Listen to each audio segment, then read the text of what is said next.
आज जो भाइयों हम वाणी लेंगे वो कबीर सागर बोध सागर से लेंगे, पेज नंबर 2044 में 2044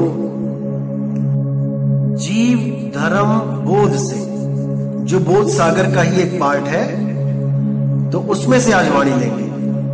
तो क्या कहती है वाणी? जेते मानुष जगत में हिंदू सबकी आदि, भाषा सारे जगत की संस्कृत पित्त है वादी। यानी इस ब्रह्मांड में जितने भी लोग हैं, उन सब की जो भी भाषाएं हैं, उन सब की जो आदि भाषा है वो संस्कृत भाषा है। संस्कृत भाषा के 52 अक्षर ही उनकी आदि भाषा है, और संस्कृत भाषा ही सब भाषाओं का पिता है। उसी संस्कृत से ही सब भाषाएं निकली हैं, जुड़ा हुई हैं। तो आगे कहते हैं, संस्कृत कह शोधित जन को, सोई पिता सर्व भाषण को। संस्कृत के जो गुण अवगाहा, ताकि नहीं कोई पावे थाहा।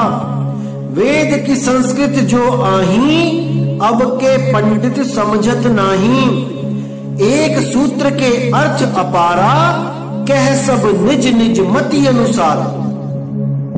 यानी जो संस्कृत भाषा है वो सब भाषाओं का पिता है। संस्कृत के जो गुण हैं उनको कोई बयान नहीं कर सकता, इतनी शुद्ध भाषा है। वेद की संस्कृत जो शुद्ध भाषा में है, अब के पंडित उसको समझ नहीं सकते। एक सूत्र के अनंतों अर्थ निकलते हैं, सब अपने अपने मन के अनुसार उन सूत्रों के अर्थ देके समाज को गुमराह कर देते हैं। उस सूत्र का असली अर्थ क्या है ये कोई नहीं जान पाता। आगे कहते हैं, मर्म न जाने अर्थ को सोई, यथा बुद्धि भाषे बुध लोई। गूढ़ अर्थ जाने ब्रह्म ज्ञानी, गुप्त वस्तु जही कछ न दुरानी। संस्कृत को वर्ण विचारो, और न कहूं अस युक्ति निहारो। प्रथम संस्कृत को वर्णमाला, और न कोई भाषा में भाला। तो यहां साफ कह दिया कि कोई भी उसके अर्थ को नहीं जान पाता और अपनी अपनी बुद्धि के अनुसार अर्थ लगा के बैठ जाता है। जैसे गुरु ग्रंथ साहब में भी कबीर साहब ने बोला, जाके जीव जैसी बुद्धि होई, कहे कबीर जानेगा सोई। कि संस्कृत के भाषा के जो अर्थ है वो तो छोड़ो, जो मेरी वाणी होगी, मेरी वाणी के भी अर्थ अपने अपने हिसाब से लोग निकाल के इस दुनिया को भ्रमित करके चले जाएंगे, लेकिन उसके गूढ़ अर्थों को कोई नहीं जान पाएगा सिवाय सच्चे कबीर पंथ के। जो उस शब्द को जानता है, जो कबीर साहब जिसका प्रचार करने आए थे, अगर कोई ऐसा गुरु है जो उस शब्द को जानता है, उस भेद को जानता है, तब तो वो हर शब्द का सही अर्थ बता देगा, हर वाणी का सही अर्थ बता के एक सच्ची राह बता देगा। वरना जितने भी ये नकली काल के दूत, ये कबीर पंथी बैठे हैं, ये सब अपनी अपनी बुद्धि के अनुसार इन वाणियों के अर्थ बता के गलत साधना देके जीवों को भरमा देते हैं। तो साहिब ने यहां साफ बोल दिया कि गूढ़ अर्थ जाने ब्रह्म ज्ञानी, गुप्त वस्तु जही कछु ना दोहरानी। यहां पे दुरानी लिखा है लेकिन यहां दोहरानी है कि वो गुप्त वस्तु है, कोई दोहराने वाला नाम नहीं है। वो गुप्त शब्द है लेकिन दोहराने वाला शब्द नहीं है कि उसको बार बार दोहराते जाओ 52 अक्षरों को। यहां पे साफ क्लियर कर दिया है कि उस शब्द का अर्थ कोई बिरला ही जानेगा, कि वो 52 अक्षरों का शब्द नहीं, वो शब्द एक वस्तु है, गुप्त वस्तु है। तो साहिब कहते हैं वस्तु कहीं ढूंढे कहीं कैसे लागे हाथ, गुप्त वस्तु तब मिले जब भेदी लीजिए साथ। जब तक वो भेदी सतगुरु नहीं मिलेगा जो उस गुप्त वस्तु का भेद जानता है, जब तक इस जीव को जन्म मरण से छुटकारा नहीं मिल सकता। समझ जाओ मेरे भाई, इसको समझ जाओ। अगर आपके गुरु ने आपको इस आ ई ई उ के बारे में नहीं बताया, इस का खा गा के बारे में नहीं बताया, तो मेरे भाई आप अभी अधूरे गुरु के चंगुल में फंसे हो। जल्दी से जल्दी इस ज्ञान पे विचार करके उसके जाल से बाहर आ जाओ। वो सतगुरु नहीं, वो काल का दूत है जो तुम्हें 52 अक्षरों का ज्ञान नहीं बता रहा है और 52 अक्षरों को देके ही उलझा रहा है। जब तक तुम 52 के जाल से बाहर नहीं आ गए, जब तक तुम्हारा कल्याण नहीं हो सकता। अरे जब 52 का टूटे डोरा, सहजे छूटे काल झकोरा, फिर नहीं आए फिर नहीं जाए, सार शब्द में रहा समाए। इन सब 52 अक्षरों के शब्दों को, नामों को छोड़ के उस सार नाम का जो भेद बता दे, वही सतगुरु पूरा है। अरे सोई गुरु पूरा कहाए जो 2 अक्षर का भेद बताए। अब उन्हीं में 2 अक्षरों में से एक अक्षर है 52 अक्षर, जिसका भेद सतगुरु बंदी छोड़ गरीबदास जी को, धर्मदास जी को, नानक जी को, मदन साहिब जी को, पलटू साहिब जी को, सबको बता के गए हैं, सबको छुड़वा के गए हैं ये 52 अक्षर, और उस आदि अक्षर परम पिता परमात्मा का भेद बता के उनको मुक्त करवा के गए हैं। इसीलिए इन 52 अक्षरों को जानना बहुत जरूरी है, ना कि किसी भी गुरु के पास जाकर कोई भी तंत्र मंत्र उठा के ले आना। कोई भी मंत्र आपको काल से मुक्ति नहीं दे सकता, क्योंकि ये सारे मंत्र इन्हीं 52 अक्षरों के। अब साहिब कहते हैं संस्कृत को वर्ण विचारो और न कहूं अस युक्ति निहारो। प्रथम संस्कृत को वर्णमाला और न कोई भाषा में भाला। आदि के अक्षर 12 स्वर को ब्रह्म स्वरूप जानिए तिनको। आ आ ई ई उ ए ओ कहे औ अंग आह राम रमत सब रहे। 12 ब्रह्म बसे ब्रह्मंडा कथे कौन सब गुणमय मंडा। एक आकार ते 12 स्वर है व्यंजन सकल को परम पितर है। सबके आदि है एक आकारा दाते वृद्ध भय पुनिवारा। देखो कितना क्लियर कर दिया साहिब ने कि सबसे पहले जब भी आप गुरु के पास जाते हो, पहले संस्कृत के वर्ण विचारो, अपनी अपनी भाषाओं के वर्णों को विचार करो कि कितने प्रकार के अक्षर आप अपने मुख से बोल रहे हो, उन पर विचार करो। और न कहूं अस युक्ति निहारो, और किसी युक्ति पर अभी निहार करने की, उस पर विचार करने की जरूरत नहीं है कि कौन सा नाम जपू परमात्मा को पाने के लिए। हिंदी में जपू, पंजाबी में जपू, कैसा गुरु मेरा बैठा हुआ है नाम देने के लिए, ये सब बात की बातें हैं। सबसे पहले उन अक्षरों पे ध्यान दो जो आपकी भाषा के अक्षर हैं। प्रथम संस्कृत को वर्णमाला और न कोई भाषा में वाला, यानी पहले उन वर्णमाला को जानो कि हमारे वर्णमाला कौन कौन सी है। आ आ ई ई उ ए औ अंग आहा, ये जितने भी अक्षर हैं ये सब वर्णमाला के अक्षर हैं, इन पे विचार करो। अब कोई भी इस पूरे ब्रह्मांड का गुरु मेरे सामने आके बैठे और वो बताए कि उसने नामदान देते वक्त अपने शिष्य को इस वर्णमाला का ज्ञान दिया कि नहीं? आप किसी भी गुरु के पास जाते हो और आपको गुरु जो नाम देता है, उस नाम को देने से पहले क्या इन वर्णमाला के बारे में बताता है? या जैसे ही चेला आया कि गुरु जी मुझे काल से बचा लो, उठा के नाम दे दिया ओम सोहम सत्य कबीर, उठा के नाम दे दिया ज्योत निरंजन ओंकार रारंकार सोहम सतनाम, उठा के नाम दे दिया सतपुरुष अकाल मूर्त शब्द स्वरूपी राम, उठा के जाप दे दिया ओहम सोहम, उठा के मंत्र दे दिया सोहम। जब तक इन अक्षरों का भेद आपको नहीं समझ में आएगा, जब तक आप कोई भी मंत्र जपते रहो, आपका कल्याण नहीं हो सकता। सत्यलोक से चल के जब आए सतगुरु बंदी छोड़, तो धर्मदास को ये वर्णमाला सिखाने आए थे क्या? जो आज नर्सरी का एक बच्चा सीखता है अपने स्कूल में जाके, उनको क्या जरूरत थी ये काखा गागा आ आ ई बोलने की?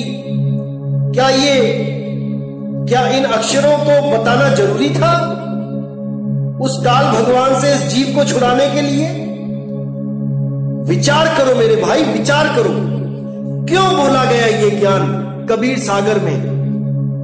परमात्मा यहां पर क्या हमें आ आ ई पढ़ाने आए थे, या हमें वो मंत्र देने आए थे जिससे काल डरेगा, काल भागेगा, काल से हम जीतेंगे? विचार करो मेरे भाई, विचार करो। द्वारा बनाए जाते हैं, लेकिन वो परमात्मा रूपी अक्षर, वो आदि अक्षर, वो किसी के द्वारा बनाया नहीं जाता, वो स्वयं से प्रकाशित है। उस आदि अक्षर को समझो मेरे भाई। अगर उसको नहीं जाना तो समझो जिंदगी बर्बाद करके चले गए आप। तो कहते हैं आदि के अक्षर 12 स्वर को ब्रह्म रूप जानिए तिनको, कि आदि के जो 12 अक्षर हैं, 12 स्वर हैं, उनको तुम ब्रह्म का स्वरूप जानो। वो काल का स्वरूप है। कौन से अक्षर? आ आ ई ई उ उ ए ए ओ अंग आह, ये 12 जो स्वर हैं ये काल के रूप हैं। 12 ब्रह्म बसे ब्रह्मंडा, कथे कौन सब गुणमय मंडा। एक आकार ते 12 स्वर हैं, व्यंजन सकल को परम पितर है। यानी एक आकार ते, एक अक्षर जो आ है, उसी आकार से 12 स्वर बने हैं, और वो 12 स्वर व्यंजन में बसे हुए हैं। जितने भी अक्षर हैं, का खा गा घा गा, इसमें सब में यही 12 स्वर विद्यमान है। सबके आदि है एक अकारा, ताते वृद्ध भय पुनि 12 रूप आकार सो बनयू, न्यारे न्यारे कारज ठनयू। यही 12 रूप आकार से जितने भी अक्षर बनते हैं, न्यारा न्यारा कारज, यानी कि सबका अलग अलग कारज है, सबका अलग अलग काम है। एक थूल एक सूक्ष्म रूपा, थूल प्रकट सूक्ष्म रह गुपा। थूल आकार जो सूक्ष्म भयहू, सो सब वर्ण में रमी रहे। वासुदेव सब माही बिहारी, कोई साधु जन सके निहारी। यानी वो एक स्थूल और एक सूक्ष्म आकार, उसके बारे में बताया गया है कि स्थूल प्रकट है। जब हम गले से आवाज निकालते हैं आ, तो ये प्रकट है। और गुप्त क्या है? जब हम कोई 52 अक्षर बोलते हैं, व्यंजन बोलते हैं, का खा गा घा चा छा, इन अक्षरों में वो आ गुप्त रूप में है। जब आप किसी भी स्वर का, किसी भी व्यंजन का जब आप संधि विच्छेद करोगे, तो हर व्यंजन में स्वर छुपा हुआ है, आकार।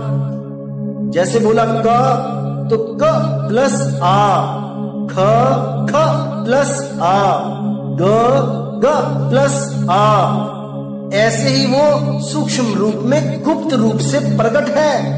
वो आकार, वो ब्रह्म।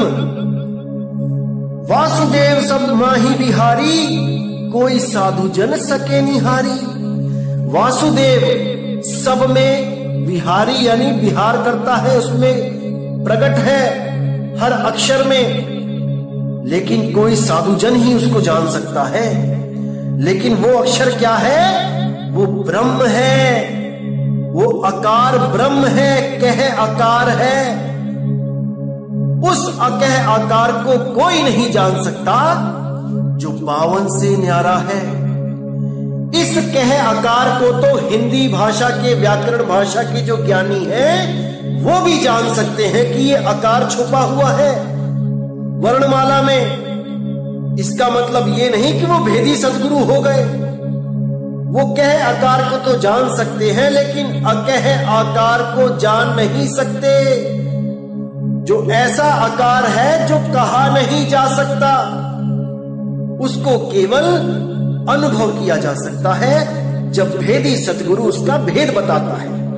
इन 52 अक्षरों को छुड़वा के उस आदि अक्षर का भेद बताता है। तो गुरु ग्रंथ साहब में भी कहा है 52 आखर लोक त्रय, सब कुछ इन्हीं माही, ये आखर खिर जाएंगे वो आखर इनमें नहीं। कि 52 अक्षरों के द्वारा जितने भी 3 लोक में ग्रंथ बने हैं वो सब खिर जाएंगे। उनमें लिखे सब मंत्र खिर जाएंगे। उन मंत्रों को जपने वाले भी खिर जाएंगे। लेकिन वो आदि अक्षर इन 52 में नहीं है। कोई उस 52 में उस आदि नाम को ढूंढ ही नहीं सकता। इसीलिए साहिब ने बोला 33 अरब ज्ञान हम भाखा, मूल ज्ञान गुप्त कर राखा। वो मूल ज्ञान 52 अक्षरों में लिख ही नहीं सकते, वरना उसको भी लिख के कबीर साहब चले जाते। क्यों हमें इतना भरमना पड़ता, क्यों हमें इतना खोजबीन करनी पड़ती। इसलिए बिल्कुल साफ कर दिया कि जो नर पड़े 52 के फेरा, सो नर कहिए काल के चेरा। जो भी गुरु आपको 52 अक्षरों के द्वारा बनाया गया नाम जपने के लिए दे देता है, तो जान लेना मेरे भाई कि वो काल का ही दूत है। चाहे वो आपको देवी देवताओं के नाम दे, चाहे वो आपको कबीर साहब का नाम दे, अगर वो नाम जपने में आ गया तो मेरे भाई समझ जाना कि आप काल दूत के पंजे में फंस गए हो। आप निकल नहीं सकते उन 52 से। तो भाई विचार कर लो, अभी भी समय है, अभी समय है मेरे भाई, विचार कर लो। तो आगे कहते हैं निर्गुण ते सरगुण जब भयऊ, ताही को ककार जग कहू। जब आकार निज रूप गहाया, होए ककार 10 में दर्शाया। पुत्र पौत्र सही तथा न कर, गाखा गाघा 10 में दर। पंच ब्रह्म रह 10 में द्वारा, दिन के पुत्र अग्र पगधारा। तालू परसो कीन बसेरा, चाछा जाझा अंगा सुईटेरा। तिनते पुनि टाठा डाढ़ाना भयऊ, तालु अग्रवास तिन लयो। ताथा दाधा ना फिर आगे आए, दंत मूल सो बैठक पाए। पाफा बाभा मां अधर पे बैठारी, मुख कपाट सो दीनी उघारी। यारा लावा शासाहा क्षत्रज्ञ अगाहा, बाहर को कर चले उछाहा। देखिए कितना खोल के बताया साहिब ने कि कैसे ये अक्षर पैदा हो रहे हैं, कहां कहां पर जीभ के द्वारा, दांतों के द्वारा, तालू के द्वारा, मुख के द्वारा, कंठ के द्वारा कैसे ये अक्षर पैदा हो रहे हैं। अब कोई कहे कि हमें इन अक्षरों से क्या लेना, हम तो गुरु के पास नामदान लेने आए हैं, गुरु हमें मंत्र दे, हम जपेंगे, काल हमें छोड़ देगा। ऐसी मूर्खता में लोग जीते हैं। अरे अगर कबीर साहब इसके बारे में बता रहे हैं तो कोई भेद छुपा होगा भाई, कुछ तो भेद होगा। आखिर ये सब अक्षर बताने की जरूरत क्या पड़ रही है? इसलिए पड़ रही है मेरे भाई, क्योंकि आपने केवल काल का नाम सुना है, अभी काल के जाल को आप जानते नहीं हो। ये बंदी छोड़ जानता है कि काल ने कैसे उलझा रखा है, क्या है काल का असली जाल।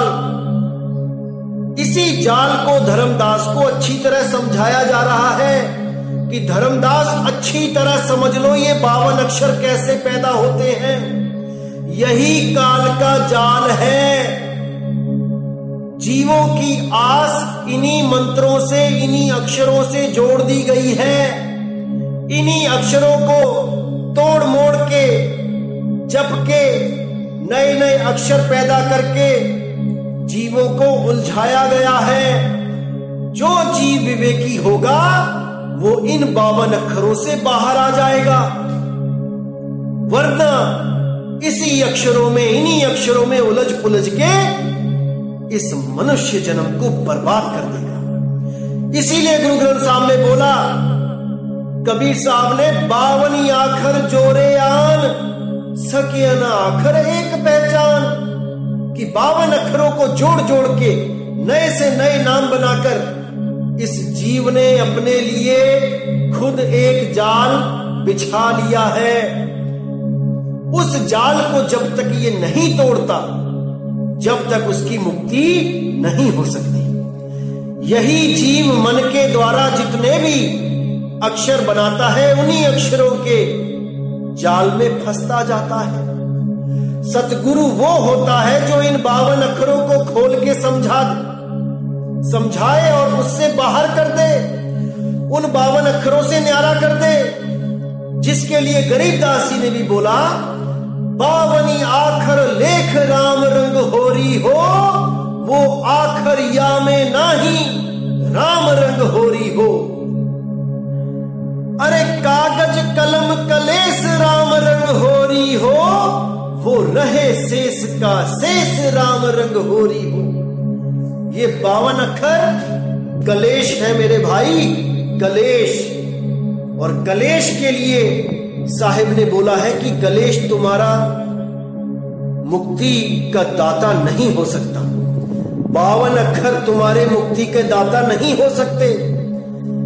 इसीलिए बोला, ओहम सोहम में थे ध्रुव प्रहलादा, ओहम सोहम वाद विवादा। कुछ लोग 2 अक्षर ओम सोहम को बताते हैं। उन अज्ञानियों को यही नहीं पता कि अक्षर और फर्क शब्द में क्या है, अक्षर में क्या फर्क होता है, शब्द में क्या मतलब होता है शब्द का। वो दोनों को एक ही बता के पेश कर देते हैं। गधा घोड़ा खच्चर सब एक ही नजर आता है उनको, क्योंकि वो भेदी सतगुरु नहीं है, वो केवल और केवल किताबी सतगुरु है। 4 किताबें वेदों की पढ़ ली, 4 किताबें पुराणों की पढ़ ली, 4 किताबें बाइबल पढ़ ली, 4 किताबें किस कुछ पढ़ ली। 52 अक्षरों को जोड़ जोड़ के मंत्र बना बना के अपने शिष्यों को गुमराह करते रहे। लेकिन मेरे भाई, अब कबीर साहब का मूल ज्ञान प्रकट हो चुका है। इसको समझने में देर मत करना, एक एक चीज को अच्छी तरह समझ जाना मेरे भाई, क्योंकि नुकसान और फायदा केवल तुम्हारा है, ना किसी का कोई नुकसान होगा अगर आप ज्ञान नहीं समझे, और ना ही कोई किसी का फायदा होगा अगर आप ज्ञान समझ गए। ये आपका ही नुकसान, आपका ही फायदा है। प्रकाश हुआ सो ककार काया रचे, जनक जगत करतार, वही ककार ने सब काया को रचा है, वही जनक है जगत करतार है। तारण कारण जीव के गुरु है सो तनधार। उसी अज्ञानी जीव को तारण कारण, उसको तारने के कारण उस अकह आकार को एक गुरु बन के आना पड़ा, एक सतगुरु बन के आना पड़ा, भेद बताने के लिए इस जीव को उस अकह आकार का, उस अकह नाम का, उस अकह शब्द का जो 52 अक्षरों से परे है, जो 52 अक्षरों में नहीं है। और जो लोग आपको भ्रमित करने के लिए बोलते हैं कि 52 अक्षरों में ही नाम मिलेगा, 52 अक्षरों को ही जपना है सारी उम्र। तो मेरे भाई, आप उनकी चाल को समझ जाओ। वो काल के दूत हैं, काल के दूत। समझ जाओ इन बातों को मेरे भाई, समझ जाओ। इसीलिए साहेब ने बीजक में भी बोला, शब्द शब्द सब कोई कहे, वह तो शब्द विदेह, जीवा पे आवे नहीं, निरख परख कर ले। अरे होठ कंठ लागे नहीं, जीव्या नहीं उच्चार, गुप्त वस्तु जो लख है, सो है हंस हमार। इसी के चलते बाबा बुल्ले शाह ने भी बोला, ना मैं अरबी ना लाहौरी, ना मैं हिंदी शहर न गौरी, ना हिंदू ना तुर्क पशौरी, ना मैं रहंदा विच नदौन, बुल्ला की जाना मैं कौन। अव्वली आखिर आप नो जाना, ना कोई दूजा होर पछाना, मैं तो होर ना कोई सियाना। कि उस अव्वल अक्षर को मैंने जाना कि मैं हूं, मेरा निज स्वरूप। अव्वल अक्षर आप नो जाना, ना कोई दूजा होर पहचाना। बाकी अक्षरों को मैंने नहीं जाना, जो मेरे द्वारा ही पैदा होते हैं, मैं उनको नहीं जानता। तो बिल्कुल क्लियर है मेरे भाई कि अगर 52 अक्षर के जाल में आप फंस गए तो आपको कोई नहीं निकाल सकता। इससे निकालने के लिए केवल और केवल भेदी सतगुरु का सहारा चाहिए और कुछ नहीं। आपको बता दूं मेरे भाइयों कि आजकल ये काल के दूत हमारे सत्संग सुन सुन के ये लोगों को भ्रमित करना शुरू कर दिया इन्होंने कि अब हमारे गुरु 4 बार में नामदान देंगे। जो पहले 3 बार में नाम देते थे आज 25 साल तक, वो अब 4 बार में नाम देने की बात कर रहे हैं। जो पहले प्रमाण दिखा दिखा के बोलते थे कि सतगुरु वो होता है जो 3 बार में नाम देता है, वेदों के द्वारा भी दिखाते थे, कबीर सागर के अनुसार भी दिखाते थे, आज वो 4 बार में नाम देने की बात करके खुद को ही झूठा साबित करने में लग गए, केवल इसीलिए कि आप लोगों को सार नाम का झांसा देके रोका जा सके। सार नाम के बाद सार शब्द का झांसा देने के लिए तैयार बैठे हैं ये लोग कि सार नाम के बाद सार शब्द दिया जाता है। ऐसा मूर्ख बना दिया है इन लोगों ने कि लय रब्दा का। लेकिन मेरे भाई, आपने भ्रमित नहीं होना है।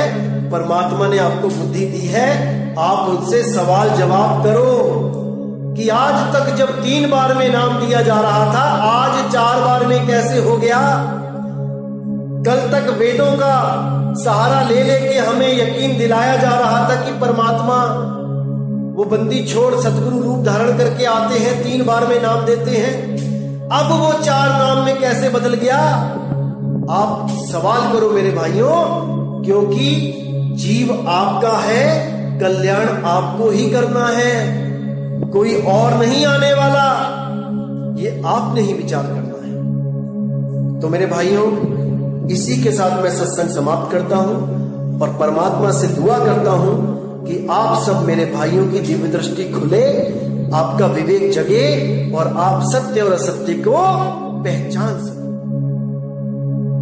एक बात और बताना चाहूंगा मेरे भाइयों कि बहुत से लोग हैं जो ये सवाल करते हैं कि क्या सबूत है कि कबीर साहब ही मदन साहिब को राधापति के नाम से मिलने आए, क्योंकि ऐसा नाम तो उन्होंने अपना कभी रखा ही नहीं। उन्होंने अपना नाम सत्सुकृत करुणामय मुनिंद्र कबीर रखा, राधापति जैसा नाम कभी नहीं रखा। दोस्तों, ये मदन साहिब की परीक्षा ली जा रही थी कि मैं राधापति के नाम से अगर मैं बोलूंगा अपना नाम तो मदन देखता हूं मैं क्या कहेगा। कहीं इसकी आस्था किसी देवी देवताओं में जैसे कृष्ण जी या किसी और में तो नहीं है। तो जब उन्होंने राधापति बोला तब मदन साहब ने साफ इनकार कर दिया कि मुझे राधापति नहीं, मुझे कबीर चाहिए। तो बाद में राधापति उर्फ कबीर साहब ने अपना भेद बताया कि मोको कहां ढूंढे रे बंदे, मैं तो तेरे पास हूं। मैं ही वो बंदी छोड़ कबीर हूं जो तुम्हें वो परम ज्ञान देने आया हूं जो बाबा नानक, गरीबदास, पलटू दास, भीखा दास सबको 52 अक्षरों से परे का जो ज्ञान दिया वही ज्ञान तुम्हें देने आया हूं। तो जैसे अभी धर्मदास जी को ये 52 अक्षरी ज्ञान कबीर साहब ने दिया और इन 52 अक्षरों को छुड़वा दिया और उस नी अक्षर धुन का भेद बताया जिसके बारे में गुरु ग्रंथ साहब में लिखा है शब्द गुरु सुरत धुन चेला, जिसके बारे में गरीबदास जी महाराज ने कहा हम हैं शब्द शब्द हम माही, शब्द से भिन्न और कछु नाही। शब्द न बिन से देही, कहे कबीर हम शब्द सनेही। वही शब्द धुन, वही शब्द गुरु का भेद बताने के लिए मदन साहिब को चुना। तो देखिए मदन साहिब का जो ग्रंथ है नाम प्रकाश, उसमें जब कबीर साहब ने 4 भेदों का जिक्र किया तो उसी में पहला भेद जो है उसको आप अच्छी तरह समझेंगे तो आपको समझ में आएगा कि जो यहाँ गरीबदास जी को समझाया जा रहा है वही चीज मदन साहिब को भी बताई जा रही है ताकि 52 अक्षरों से इनको अलग कर दिया जाए, 52 अक्षरों से न्यारा कर दिया जाए। तो साहिब कहते हैं 4 भेद का भेदी होई, कहे कबीर सतगुरु है सोई। 4 भेद का भेद न जाना, सो गुरु जम के हाथ बिकाना।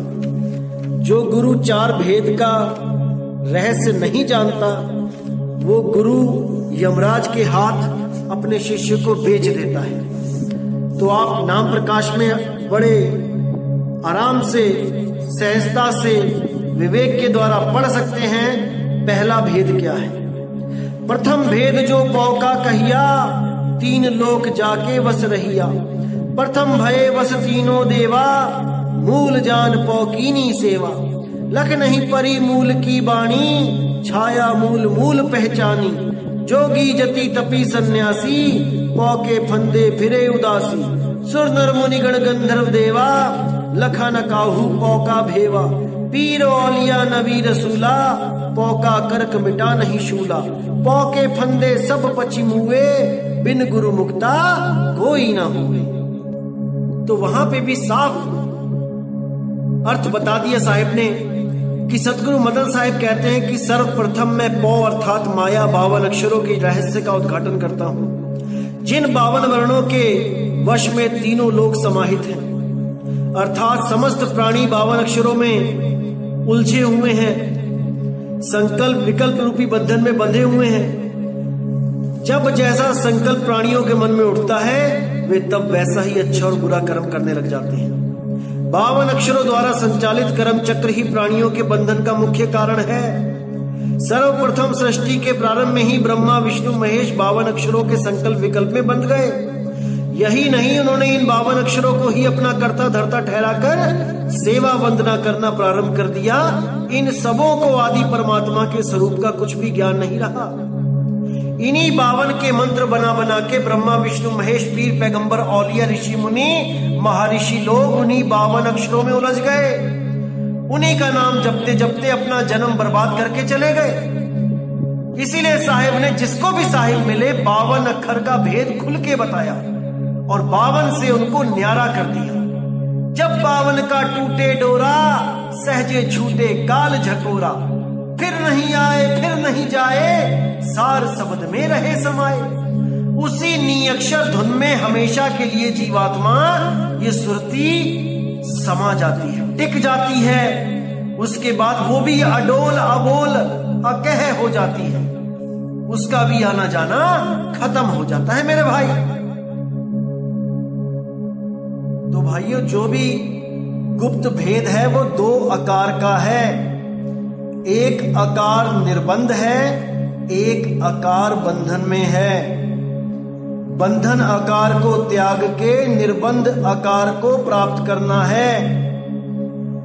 इसी को अंग्रेजी के 2 अक्षर ए बोले गए हैं। एक जो ABCD का ए है वो लिखने में आता है, और जो दूसरा ए है वो अबोल है, जिसको अनरिटन लॉ बोला गया है। वो बोला नहीं जा सकता,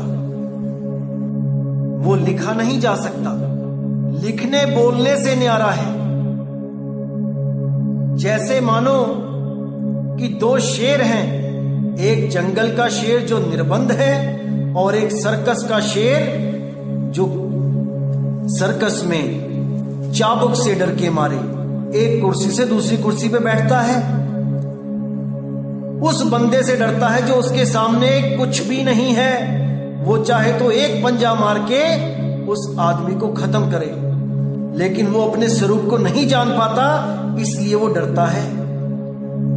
तो ये कहानी है 2 आकार और 2 शेरों की। इसीलिए साहिब कहते हैं कि जिस प्रकार जंगल का शेर उस सर्कस वाले शेर को कुछ दे नहीं सकता, केवल उसका रूप लखा सकता है, उसका शब्द उसको याद करा सकता है, इसी प्रकार वो बंदी छोड़ हमें कुछ देने नहीं आते कि कोई मंत्र देने आते हैं, कोई 52 अक्षर के नाम देने आते हैं कि जिसको जप के हम पार हो जाएंगे। वो हमें हमारा स्वरूप लखाने आते हैं जो हम स्वयं थे, लेकिन किसी कारणवश हम उस स्वरूप को भूल के जीव स्वरूप में आ गए हैं। अब इस जीव स्वरूप से हम बार बार शिव स्वरूप को प्राप्त करते हैं। यही बंधन है। हमने जीव से पीव हो जाना है मेरे भाई, और ये भेद है, केवल भेदी सतगुरु इसको बता सकता है। तो इन भेदों को मेरे भाइयों समझते रहना है। इसी के साथ मुझे विदा करें। जय गुरु बंदी छोड़ वैराग साहिब, जय गुरु बंदी छोड़ साधु शरण साहिब, जय गुरु बंदी छोड़ बाबा मदन साहिब, जय जय सतगुरु बंदी छोड़ सतगुरु सत्य कबीर साहिब की सदा ही जय हो, सदा ही जय हो मेरे मालिक की। साहिब बंदगी सतनाम।